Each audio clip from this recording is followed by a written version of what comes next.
Start. नमस्ते मित्रों, मैं आपका जयवीर और आज मैं आया हूँ गुरुकुल इंद्रप्रस्थ में। इंद्रप्रस्थ गुरुकुल अपने आप में बहुत ऐतिहासिक जगह है और ये जो राजस्थान से अरावली पर्वत जो दिल्ली के इंद्रप्रस्थ के राष्ट्रपति भवन तक जो इसकी पूरी जो एक परिधि है, उस इंद्रप्रस्थ गुरुकुल जो है वो पूरा अरावली पर्वत के जस्ट ऊपर ये स्थित है। हम बात करते हैं, आप फोटो देख रहे होंगे, महर्षि स्वामी दयानंद सरस्वती जी का फोटो है। इनके स्वामी श्रद्धानंद जी ने इसको स्थापित किया गुरुकुल को। इस गुरुकुल में आचार्य जो है अभी यहाँ पर जो शिक्षा दीक्षा सब बच्चों को प्रदान करते हैं, ऐसे मेरे भी परम आचार्य हैं। मैं उनको आपका परिचय कराता हूँ। आचार्य धर्मेश अवचल जी का मैं परिचय आपको कराता हूँ और आपका स्वागत करता हूँ। आचार्य जी का परिचय अगर मैं थोड़ा सा दूं तो इनकी प्रेरणा से आज मैं यहाँ तक पहुँचा हूँ। उसके बाद बहुत सारे गुरु मुझे प्राप्त, गुरुओं का मार्गदर्शन मिला है, वो बात अलग है। लेकिन जिनकी प्रेरणा पा करके मैं आज आप सब लोगों के साथ जो बात करने लायक जो हो पा रहा हूँ, शब्द बोल पा रहा हूँ, तो ऐसे गुरु मेरे आचार्य धर्मेश अवचल जी हैं, जो बहुत अच्छे राष्ट्रभक्त कवि भी हैं ये, और कविताओं के माध्यम से, अपनी शिक्षा के माध्यम से वो ऋषियों का ज्ञान, उनके आदर्श, उनकी परंपराओं को, उनकी शिक्षा दीक्षाओं को पूरे देश और दुनिया में घूम कर प्रचार प्रसार करते हैं। हमने जो चैनल चलाया महर्षि देव दयानंद जी की 200वीं जन्म जयंती के अवसर पर 200 ऐसे विद्वान जिन्होंने अपने आप को ऋषियों के अनुकूल जीवन जो जी रहे हैं उसके साथ ऐसे महर्षि स्वामी दयानंद सरस्वती के ज्ञान को, उनकी शिक्षा को, उनकी आदर्शों को पूरे समाज में देने का प्रयास कर रहे हैं, जन जागृति का काम कर रहे हैं। ऐसे हमारे परम आदरणीय आचार्य धर्मेश अवचल जी हैं। हम आपका स्वागत करते हैं हमारे चैनल पर। और आचार्य जी, आप यहाँ पर जो सब आचार्य की पूरी परंपरा को आप यहाँ निभा रहे हैं, बच्चों को शिक्षा दीक्षा दे रहे हैं, तो मैं आपका स्वागत करता हूँ।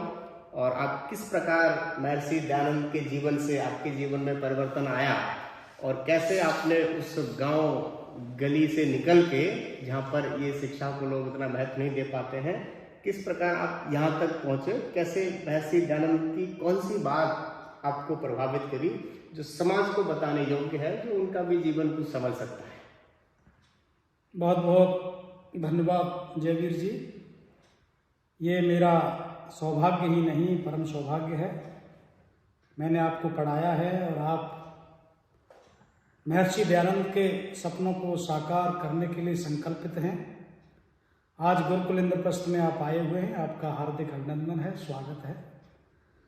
और इसके लिए भी धन्यवाद देना चाहूँगा महर्षि दयानंद के विचारों को जनमानस तक पहुँचाने के लिए आपने जो चैनल शुरू किया है, और महर्षि की 200वीं जन्म जयंती के अवसर पर आपने 200 विद्वानों के विचार लेकर के जनमानस तक पहुंचाने का जो कार्य आप कर रहे हैं, ये बहुत सराहनीय और प्रशंसनीय कार्य है। इसके लिए आपको बहुत बहुत साधुवाद, धन्यवाद।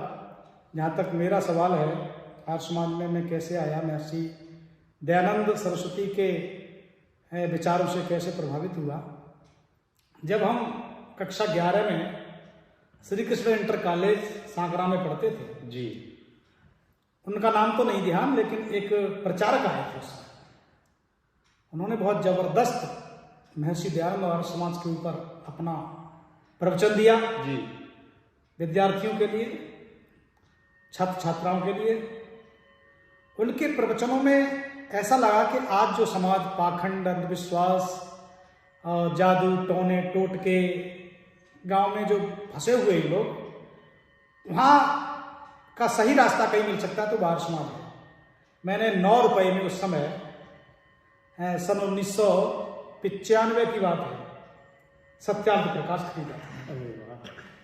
सत्यार्थ प्रकाश के साथ साथ छोटी छोटी पुस्तकें और भी थी, शाकाहार के ऊपर, ब्रह्मचर्य पालन कैसे करें इसके ऊपर, और व्यायाम के ऊपर वो पुस्तकें खरीदी। और मैं समझता हूँ छात्र जीवन एक ऐसा जीवन होता है कच्चे लोहे के समान।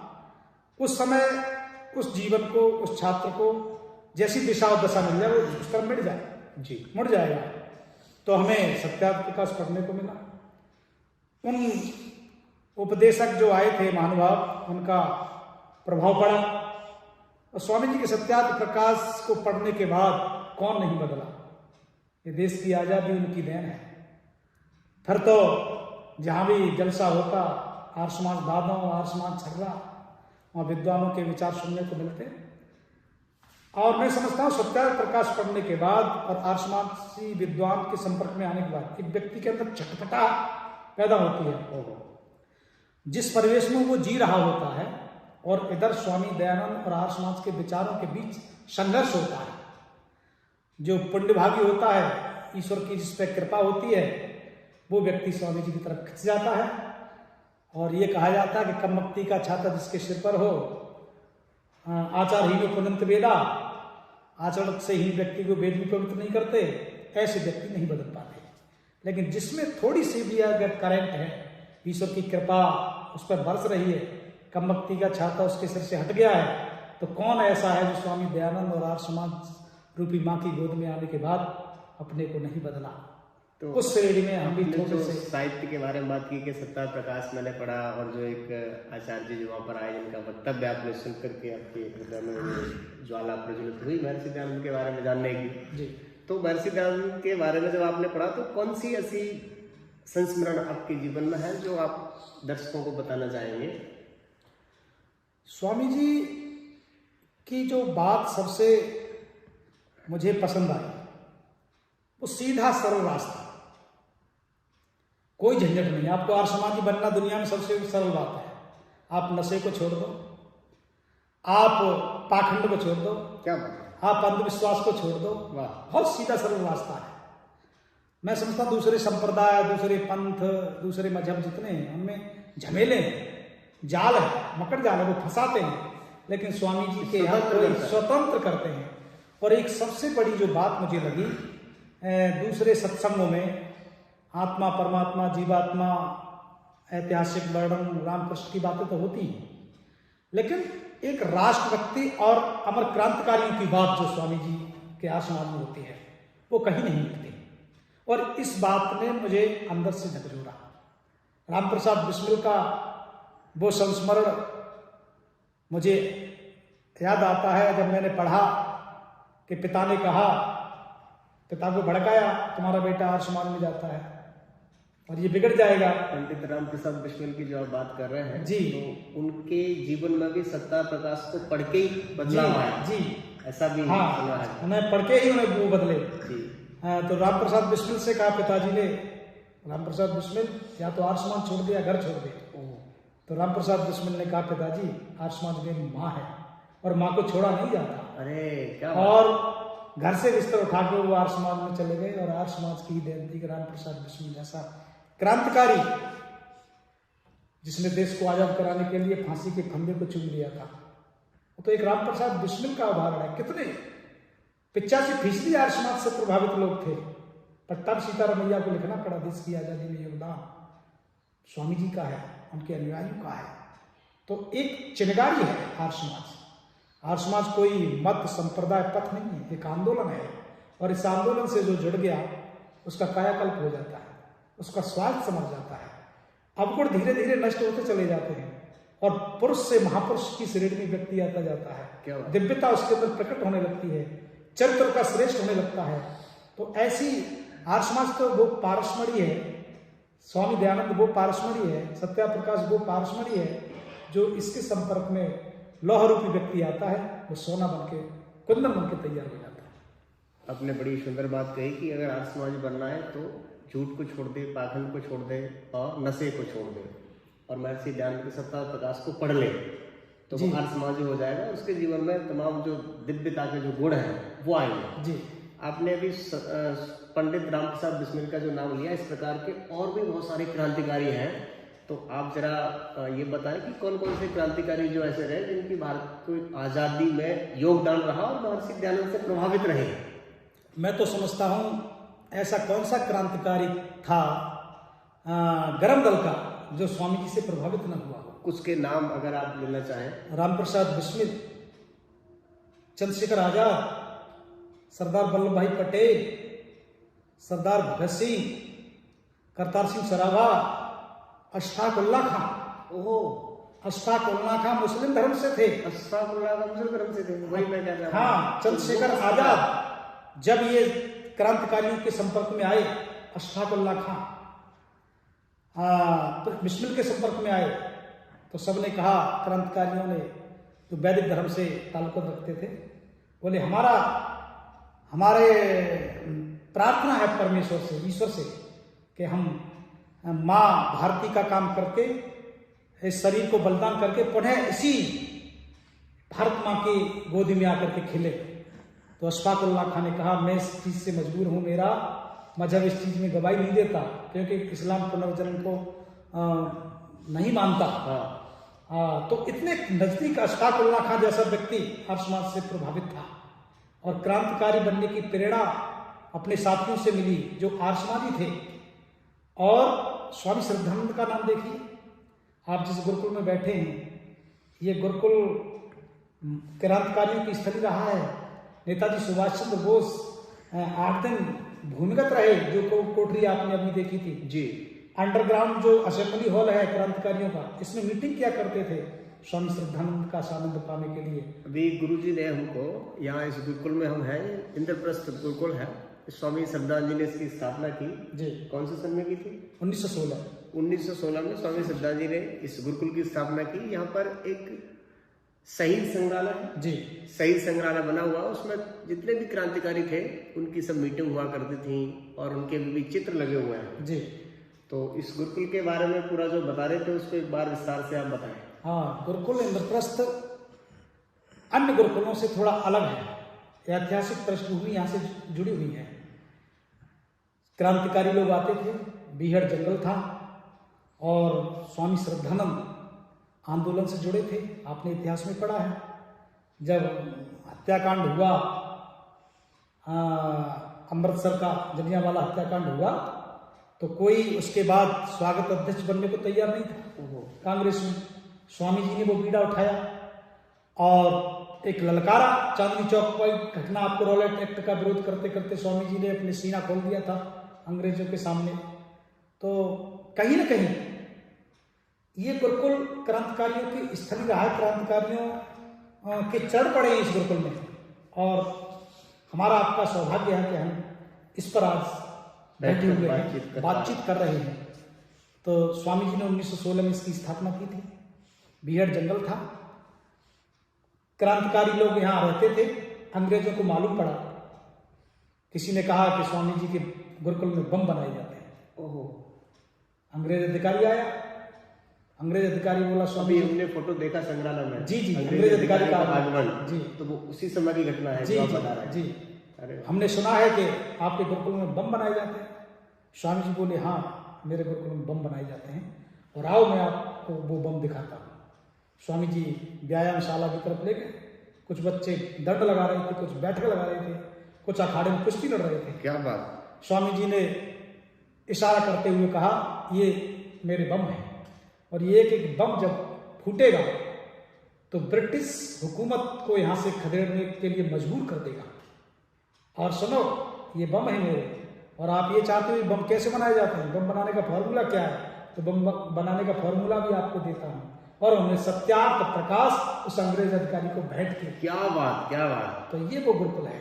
स्वामी जी से प्रेरणा पा करके स्वामी श्रद्धानंद जी जो थे, उन्होंने कहा कि बम मैं आपको दिखाता हूँ जी, ये बम है जो सत्यार्थ प्रकाश के माध्यम से तैयार होती है जी।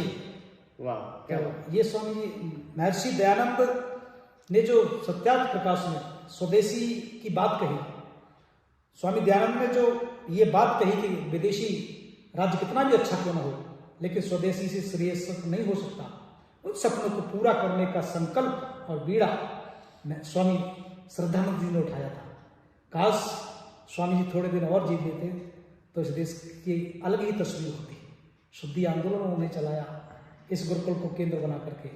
जो हमारे हिंदू भाई मुस्लिम धर्म में चले गए थे, उनको वापसी लाखों लाखों लोग वापस किए, लेकिन अब्दुल रशीद नामक व्यक्ति ने, जो धर्मांध था, स्वामी जी को शहीद कर दिया। तो ये गुरुकुल की ऐतिहासिक जड़ें जुड़ी हुई हैं क्रांतिकारी आंदोलन से, और कौन क्रांतिकारी है जो इस गुरुकुल से स्वामी श्रद्धानंद से नहीं जुड़ा। एक एक नेता को, हम राष्ट्रवादी नेता को, क्रांतिकारी नेता को पढ़ेंगे तो स्वामी दयानंद के बारे में सबने लिखा है। मुझे मालवीय जी को आपने उनका वाक्य सुना है, जब हिंदू धर्म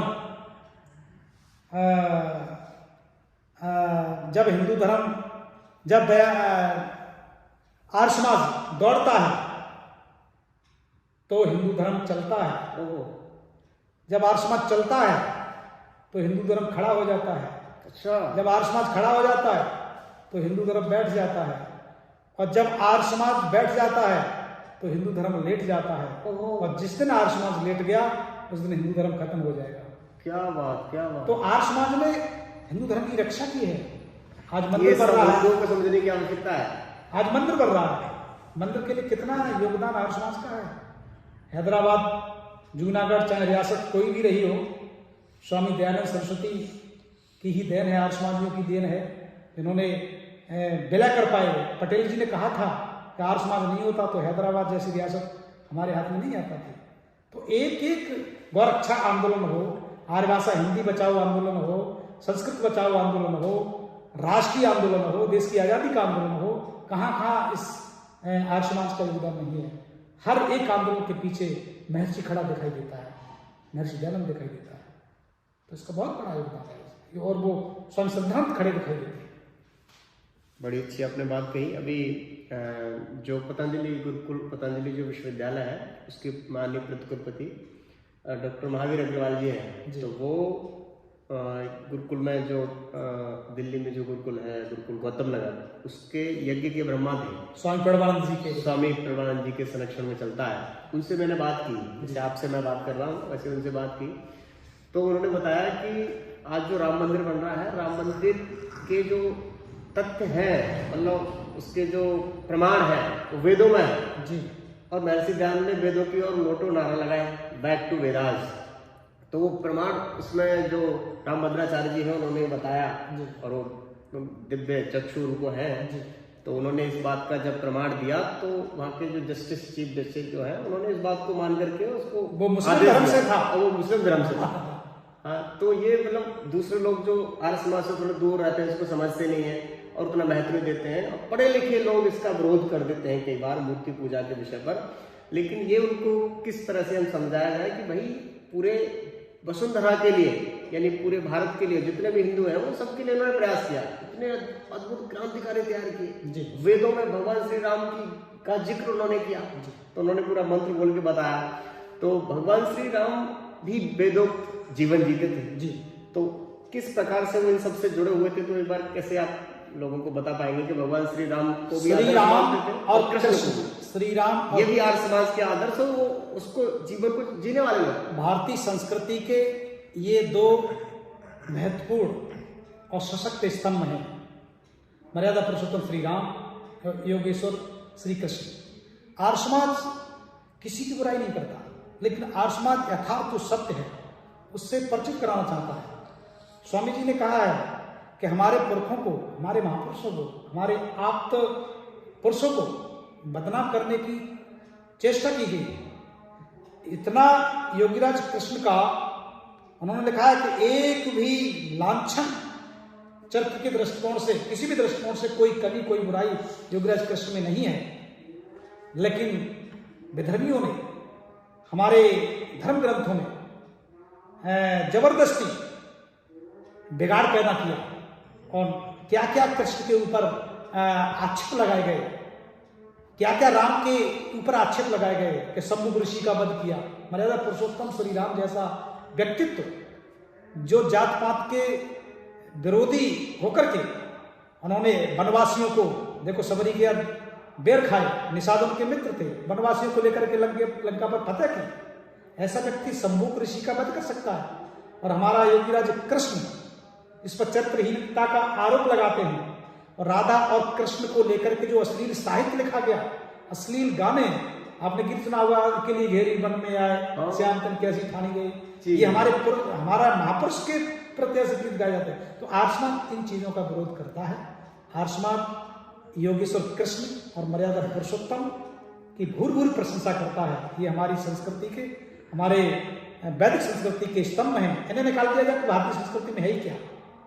महाभारत में सच्चा स्वरूप कृष्ण का है, भागवत में तो लोगों ने बिगाड़ कर रख दिया।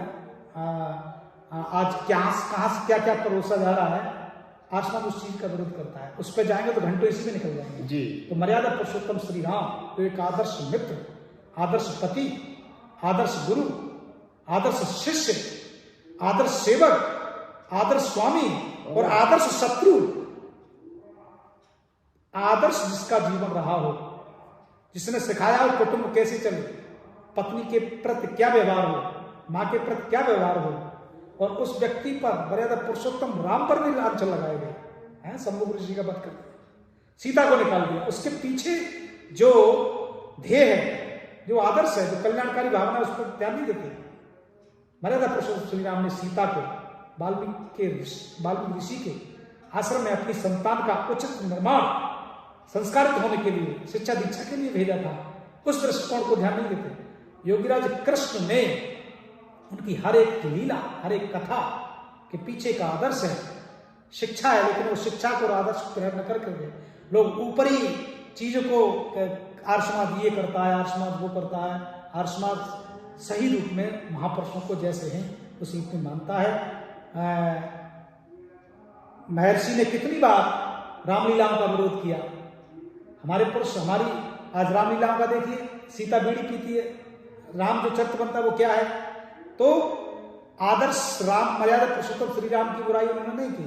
आर्य समाज में सही रूप में अगर कोई मानता है महापुरुष तो आर्य समाज मानता है।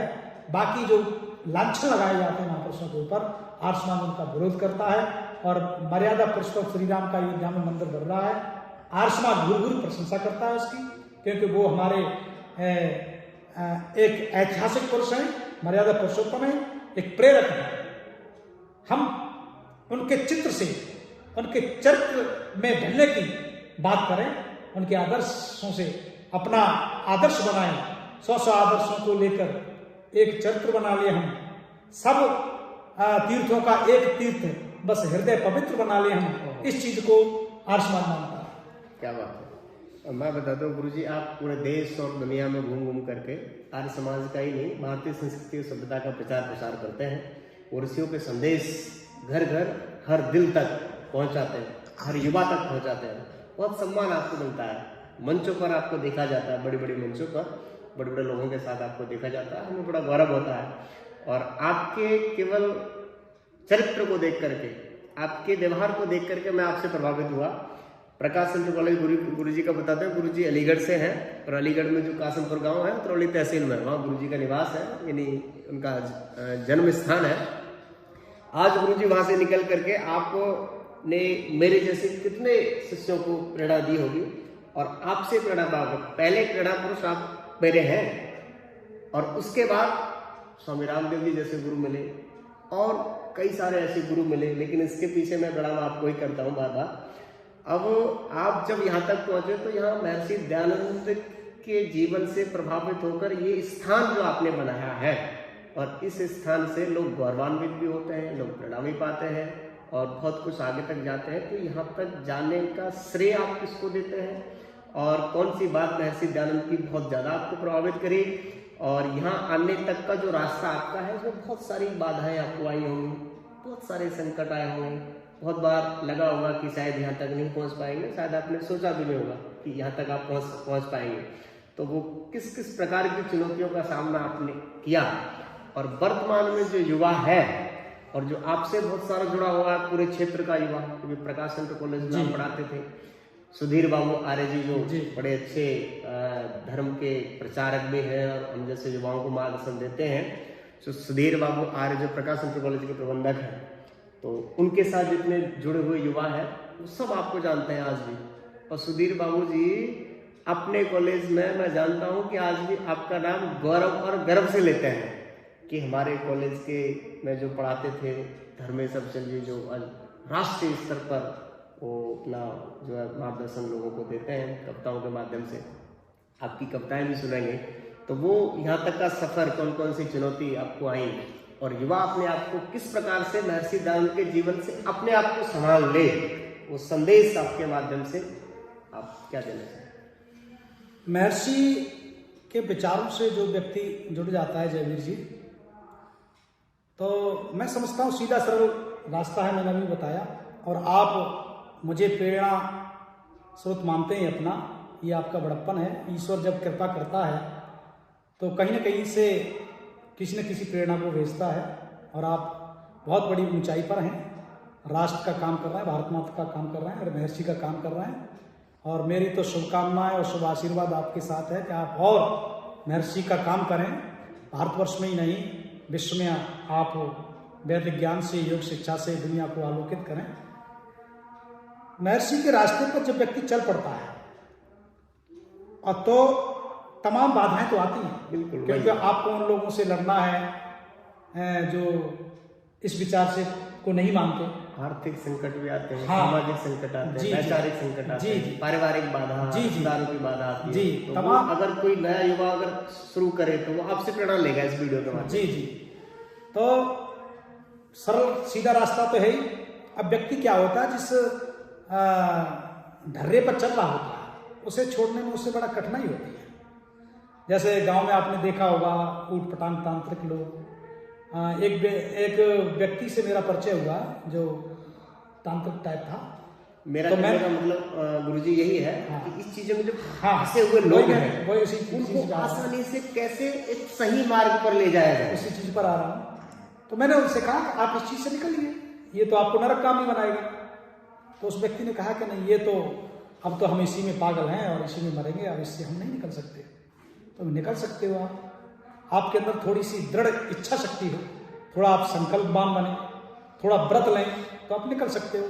अगर आपकी आत्मा कमजोर हो चुकी है और आप बिल्कुल ही आत्मा से मर चुके हैं, हीन भावना आपके अंदर पनप गई है, तो बात अलग है। आज का युवा वर्ग दिशाहीन है, इस बात में कोई दो राय नहीं। बिल्कुल, हाँ।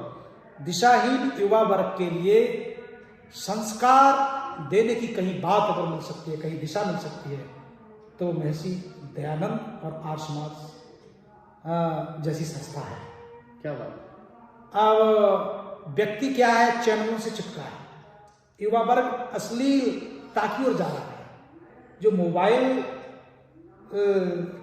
प्रथा जो एक चली है हर जेब में, जो सिनेमा है, मैं काव्य मंचों से भी कहा करता हूँ, पहले सिनेमा बड़े शहरों तक आया, फिर छोटे शहरों तक आया, फिर घरों तक आया, परिवारों तक आया, आज हर जेब में सिनेमा है।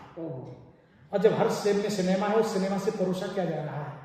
हमारे छोटे छोटे युवा किशोर 15 साल के, 16 साल के, 17 साल के, जब उसमें नग्न दृश्य देखेंगे, असली डांस देखेंगे, असली नृत्य देखेंगे, तो ये है ना, पानी की और मन की गति हमेशा नीचे की ओर होती है। पानी को आप डालेंगे तो ढलान की ओर जाएगा।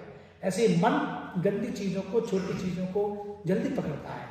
अगर आपको उसे ऊपर चढ़ाना है पानी को, तो पंप सेट की जरूरत पड़ेगी। ऐसे ही अपने मन को ऊपर ले जाना है, संस्कारों की तरफ ले जाना है, दिव्यता की ओर ले जाना है, महर्षियों के, ऋषियों के, मुनियों के रास्ते पर ले जाना है, संत सूरों के रास्ते पर ले जाना है, तो आपको थोड़ा संस्कारों की जरूरत पड़ेगी।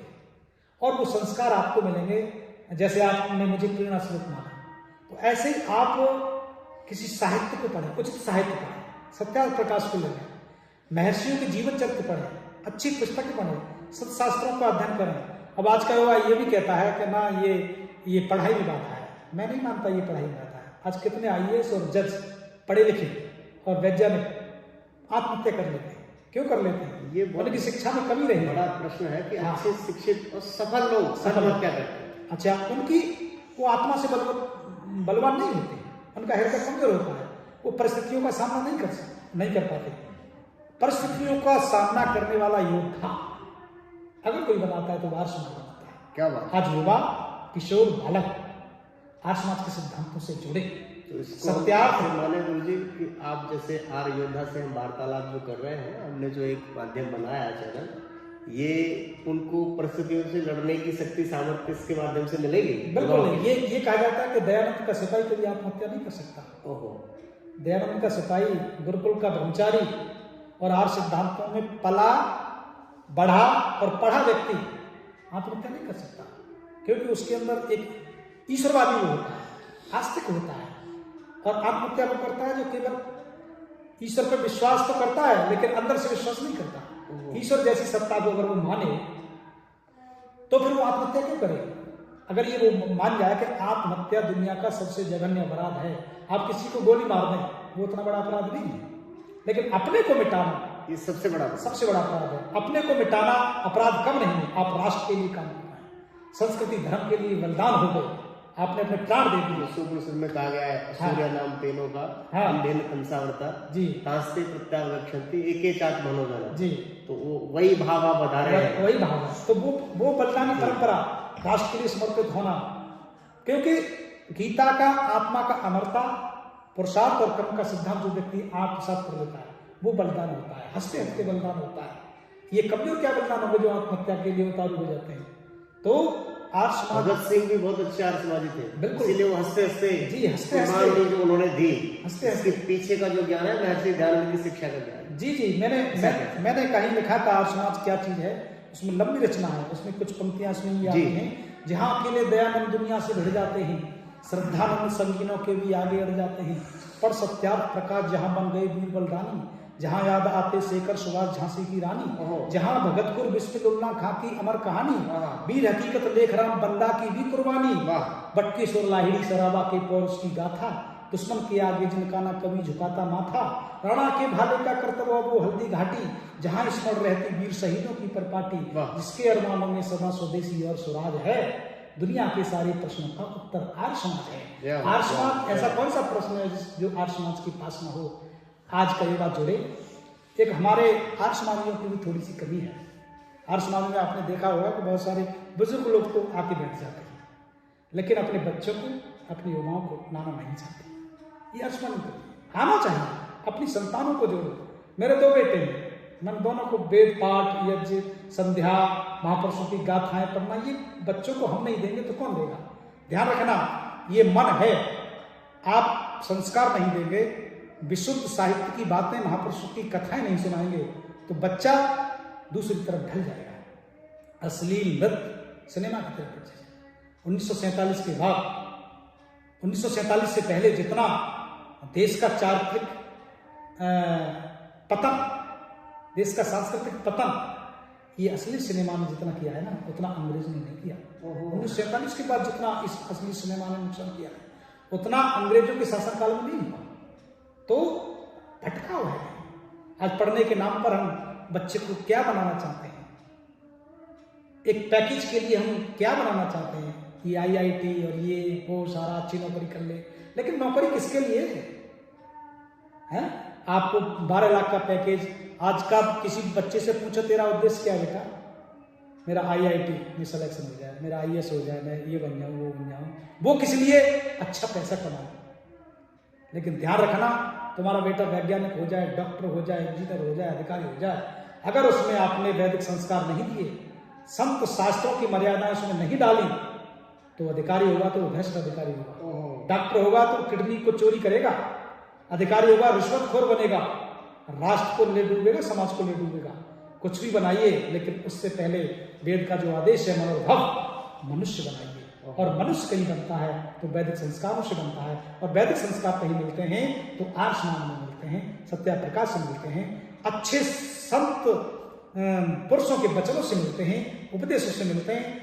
ये कहा जाता है परिवार में जैसे लोगों का आगमन होता है, उसकी संतति, उसके बच्चे वैसे बन जाते हैं। अच्छा, आपके परिवार में नशेड़ी आएगा, जिस प्रकार का स्थिति आपके घर है, जुआरी आएगा, कुसंस्कारी व्यक्ति आएगा, बच्चों को वो प्रभाव पड़ना अवश्यंभावी है।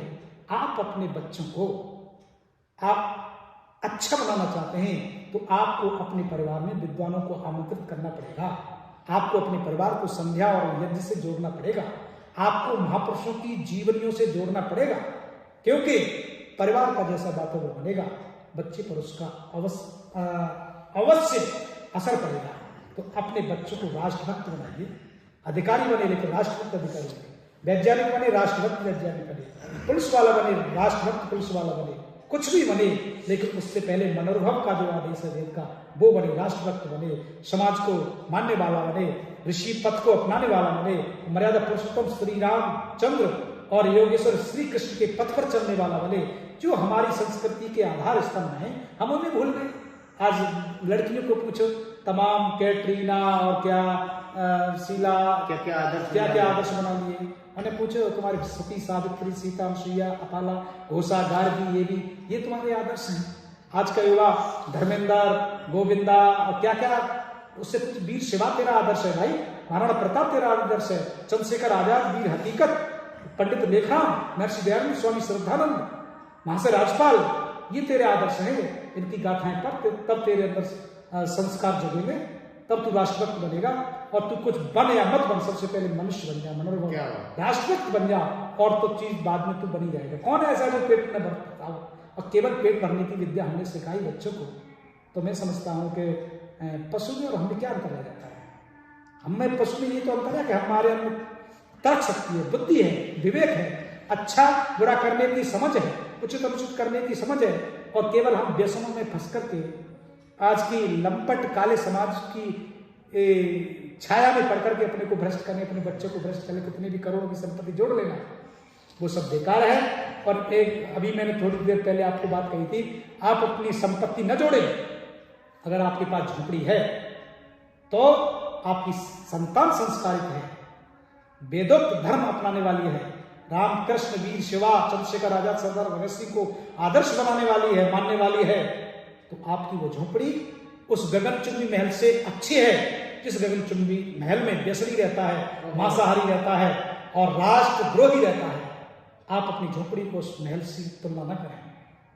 झोपड़ी में रहने वाला कौटिल्य गगनचुंबी महल में रहने वाले पद्मानंद से, नंद का जो विनाश किया था कौटिल्य ने, उससे श्रेष्ठ है। चाणक्य से, जब चाणक्य प्रधानमंत्री थे देश के, तब विदेशी आया था, उसने जब देखा कि झोपड़ी में रह रहा है देश का प्रधानमंत्री, तो उसने कहा इतने बड़े देश का प्रधानमंत्री झोपड़ी में रहता है। तो चाणक्य का एक ही जवाब था, बोले जिस देश की जनता गगनचुंबी महल में रहती है उस देश का प्रधानमंत्री झोपड़ी में रहता है, और जिस देश की जनता झोपड़ी में रहती है उस देश का प्रधानमंत्री गगनचुंबी में रहता है। तो हमारे ऋषि मुनि महापुरुष आपपुरुष कहाँ रह रहे हैं, इस पर चिंता नहीं करते। कैसे रह रहे हैं? घर तुम्हारा घर तब है जब बच्चों के अंदर संस्कार है। आपकी लाइब्रेरी में गीता, रामायण, महाभारत, वेद, सत्याग्रह प्रकाश की पुस्तकें हैं। आपके घर के अंदर यज्ञ होता है, आपके घर के हर सदस्य के अंदर महर्षि दयानंद के राष्ट्र की संस्कृति, धर्म के प्रति तड़प है, तो आपका वो घर है, नहीं तो वो घर नहीं। कुछ और आप कहिए, उसे संज्ञा दे सकते हैं। ईंटों से, गारे से, मकान से, लोहे से ये मकान नहीं बनता। मकान संस्कारी लोगों के रहने से बनता है। तो मेरा निवेदन ये है आज की युवा पीढ़ी से, आप अपने महापुरुषों को पढ़ें, विद्वानों को आमंत्रित करें, आर्षवादी संस्थाओं से जुड़ें, अच्छे महापुरुषों की संगति में रहें। मैं एक मुक्तक पढ़ा करता हूँ मंचों से, वहां से शुरुआत करता हूँ कि ऋषियों मुनियों के संदेशों को ले घूम रहा हूँ मैं, ऋषियों मुनियों के संदेशों को ले घूम रहा हूँ मैं, देश प्रेम की पावन मदिरा पीकर झूम रहा हूँ मैं। रहता होगा रहे कोई सोने के महलों में अविचल, मुझको तो माटी प्यारी है, माटी चूम रहा हूँ मैं, मुझको तो माटी प्यारी है, माटी चूम रहा हूँ। ये माटी आपको आदर्श बनाएगी। और अगर आपने शोषण का गलत गरीबों का दिल दुखा के सोना अर्जित कर भी लिया, तो वो आपको शांति और सुख नहीं दे सकते। गुरु गोविंद सिंह के पास एक व्यक्ति वो लेके आया भोजन, एक गरीब की थाली थी, एक अमीर की थाली थी। तो उन्होंने गरीब की थाली को स्वीकार किया, तो वो अमीर चढ़ गया। उसने कहा गुरुजी आपने मेरा भोजन, इतने स्वादिष्ट भोजन लाया हूं मैं। बोले बेटे ये भोजन ये श्रेयस्कर है कि ये तो रूखी सूखी रोटी है। पर उन्होंने एक हाथ में उस गरीब की थाली से रोटी उठाई, दूसरे हाथ में उसके पकवान उठाए, दोनों को निचोड़ा, तो जो गरीब की रोटी थी उससे दूध निकला, और जो अमीर की थाली थी उसको जब दबाया तो उससे रक्त निकला। बोले ये शोषण का धन है और ये श्रम का धन है। भले ही हम काल्पनिक माने उसे, हकीकत ना हो, लेकिन प्रेरणा तो ले सकते हैं, प्रेरणा तो ले सकते हैं हम। तो धर्म वही श्रेयस करें जो पुरुषार्थ से कमाया जाए। पुरुषार्थ लंका खड़ी कर दो, लेकिन अधर्म का कमाया हुआ धन आपकी संतान को खराब करेगा। उन पे तो दिव्य दृष्टि होती है ना, बिल्कुल, उस हिसाब से पहचान रखिए। तो आप राष्ट्र धर्म संस्कृति का कल्याण चाहते हैं, तो अपने बच्चों का कल्याण चाहते हैं, तो पवित्रता की कमाई पर, अपने संस्कार की कमाई पर ध्यान दें, अच्छे महापुरुषों के जीवन चरित्र पढ़ाएं और पल पल पर ध्यान रखें तुम्हारी संतान क्या कर रही है, कहाँ जा रही है, क्या। मात्र लड़कियों पर ध्यान देने की जरूरत नहीं है, लड़कों पर ध्यान देने की जरूरत है। महर्षि ने जो शिक्षा दी ना, गुरुकुल शिक्षा, जो सत्यानाश जो शिक्षा में किया है ना, जो को एजुकेशन से शिक्षा, अब उतना तो परिवर्तन समाज में नहीं आया है, गुरुकुल तो अलग अलग खुल गए, लेकिन फिर भी अगर बच्चा अंदर से मजबूत है, महापुरुषों के जीवन चरित्र को पढ़ता है, सत्यार्थ प्रकाश जैसा हथियार उसके पास है, सत्यार्थ प्रकाश जैसा, मैं बहुत वैसी बात कह रहा हूँ, सत्यार्थ प्रकाश जिसका हथियार जिसके पास है, कुसंस्कार व्यसन उस पर हावी नहीं हो पाएंगे। क्या बात है, दया का प्रकाश कुसंस्कार पर है। तो मैं यही कहना चाहूंगा आज की युवा पीढ़ी से, आप सत्यार्थ प्रकाश एक हाथ में जरूर लें, अपने महापुरुषों को पढ़ें और एक राष्ट्र भक्त, वेद भक्त, ऋषि भक्त योद्धा बन के हो रहे हैं। आपका नाम हो, आपके बच्चों, आपके माता पिता का नाम हो, राष्ट्र का नाम हो और आपके गुरु का नाम हो। तो ये संदेश मैं आज के युवाओं को देना चाहता हूँ। आपने गुरु जी बहुत सार तत्व में और सार गर्भित तत्व में ये सब बात रखी। निश्चित रूप से हमें उम्मीद है कि हमारे जितने भी दर्शक हैं उनके हृदय तल में वो ये नीचे ऐसी बूंद गिरेगी, वो निश्चित रूप से बड़े बड़ वृक्ष के रूप में प्रस्फुटित होगी और वो एक नया रूप लेगी। आप जैसे क्रांतिकारी उपदेशक, क्रांतिकारी युवा समाज को जागृत करने में लगे हुए हैं, इसके पीछे आपके माता पिता की तपस्या, गुरुओं का आशीर्वाद है। और आपने एक बात कही कि आप किससे प्रेरित हुए, तो पहली तो ईश्वर, दूसरा माता पिता का पूरा असर पड़ता है। माता पिता मेरे धार्मिक हैं और पिता भले ही साक्षर नहीं है, लेकिन साक्षर शिक्षित में अंतर, अशिक्षित नहीं हो सकते, अशिक्षित नहीं हो सकते, वो निरक्षर तो हो सकते हैं। हाँ। निरक्षर होते हुए भी उनके जीवन में चरित्र, आदर्श, महर्षि पथ, पुरुषार्थ, त्याग, ये भावना है। वो ग्रामीण होते हुए भी आपने अपने पिताजी की चर्चा की, और ऐसे परिवारों में जो भले ही भगवा धारण नहीं किए हुए हैं, जो संयमी हैं, जो नशे से दूर हैं, जो ऋषि पथ को अपनाते हैं, जो व्यसनों में नहीं है, जो बच्चों को सही दिशा देते हैं, मैं समझता हूँ संत श्रेणी में आते हैं।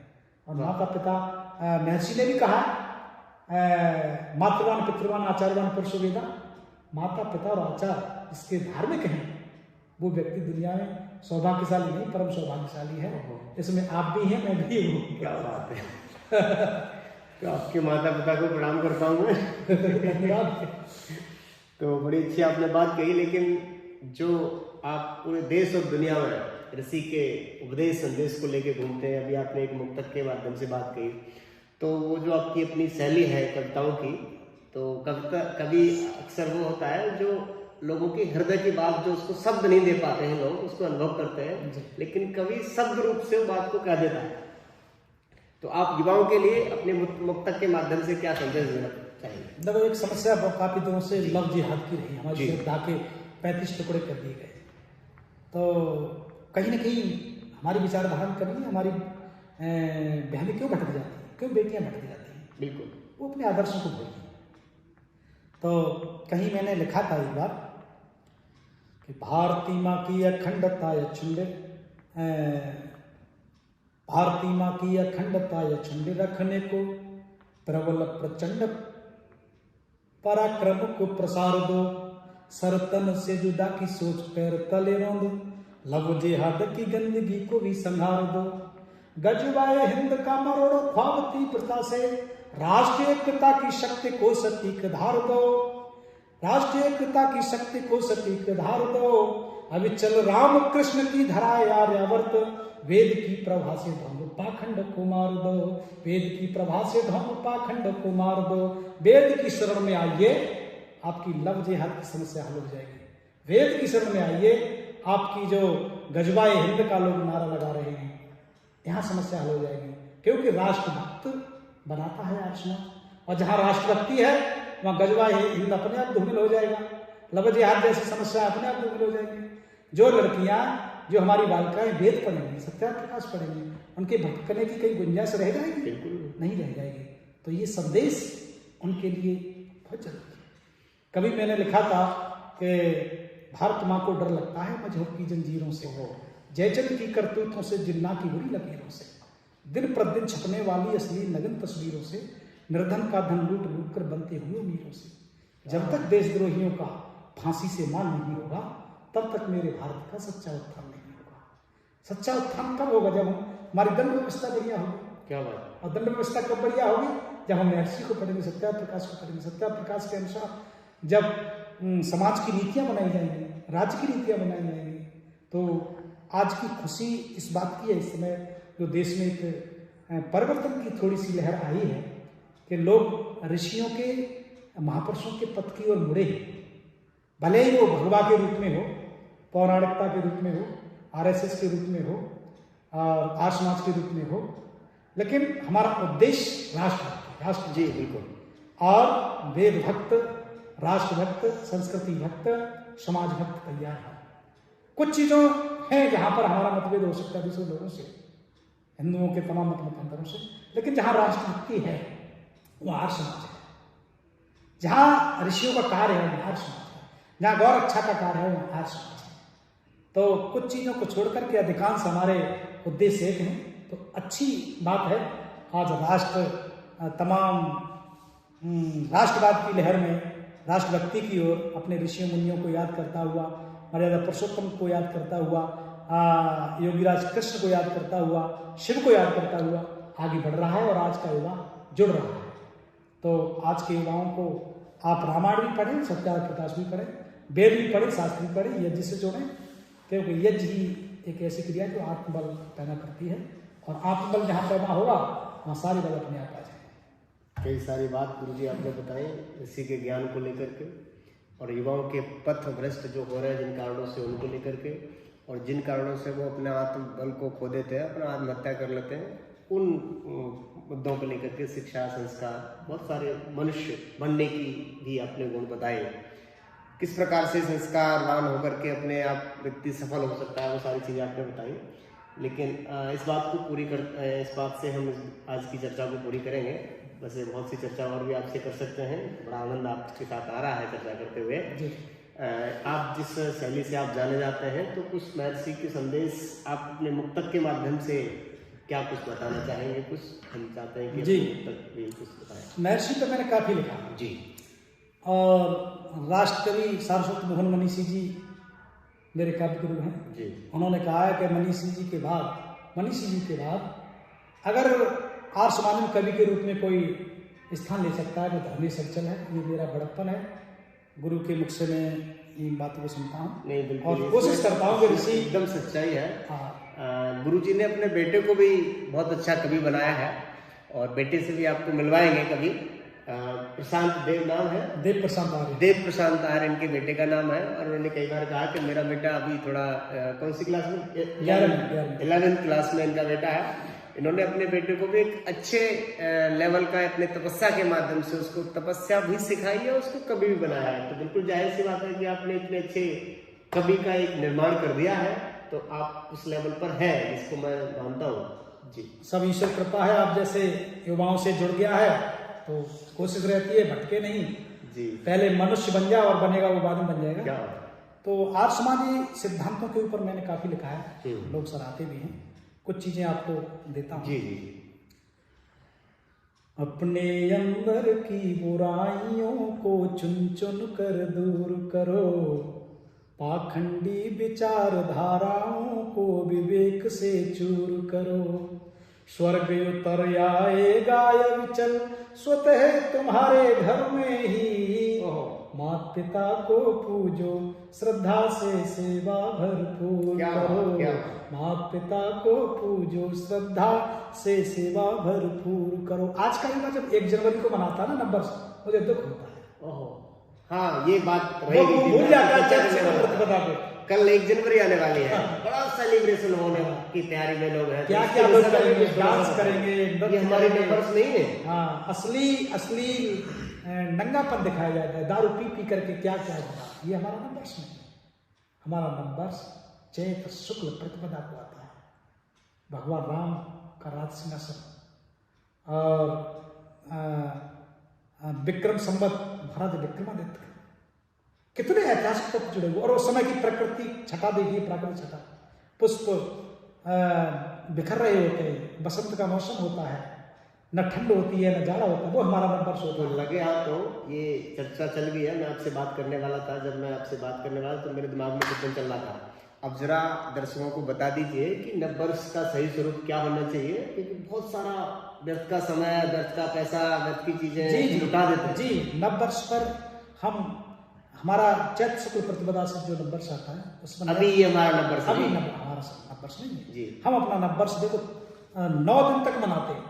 नवरात्रि आते हैं, डेली यज्ञ, कहीं सुगंध इधर बिखर रही है, कहीं वेदों का पाठ हो रहा है, कहीं यज्ञ हो रहा है, कहीं अनुष्ठान हो रहे हैं, वो हमारा नववर्ष है।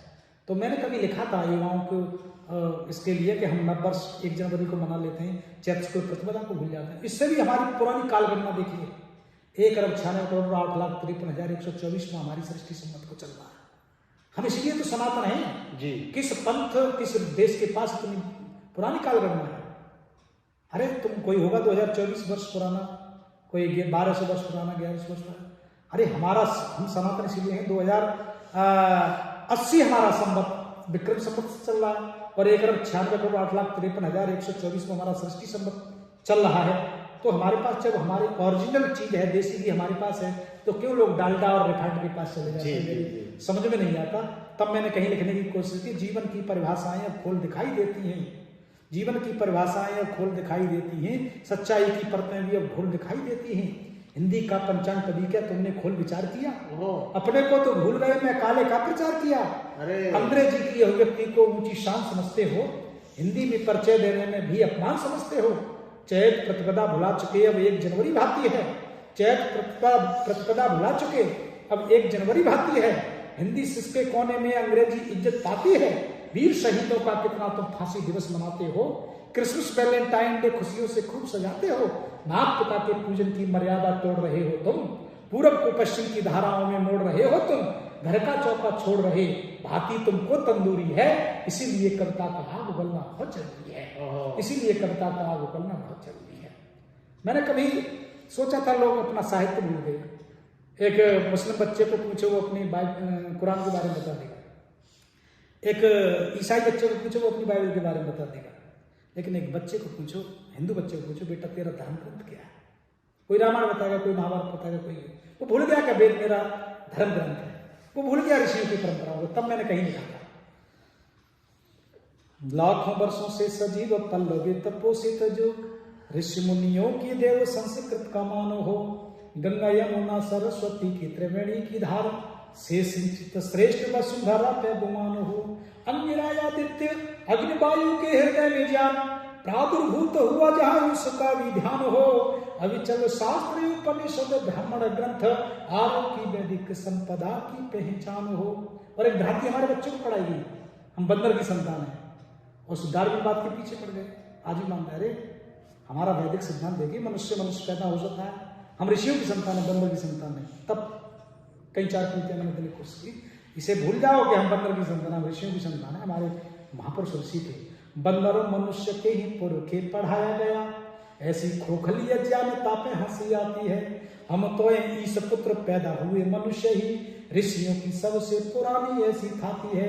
सृष्टि संबद्ध से सनातन परंपरा श्रेष्ठ, चली आ रही वेदवाणी समझाती है। अभी चला आर्यवर्त मूल सारी दुनिया का, यहीं से सारी वसुंधरा जगमगाती है, यहीं से सारी वसुंधरा जगमगाती है। हमसे पुराना इतिहास किसी का भी नहीं, वेदवाणी से हमने अलख जगाया था। पूरी दुनिया जब अंधकार के गर्त में गोते लगा रही थी, तब इस देश का ऋषि पूरी दुनिया को ज्ञान के आलोक से आलोकित कर रहा है। जी, ये देश इसलिए सनातन है, गुरुओं का, दार्शनिकों का, संतों का, महापुरुषों का, वीरों का देश है।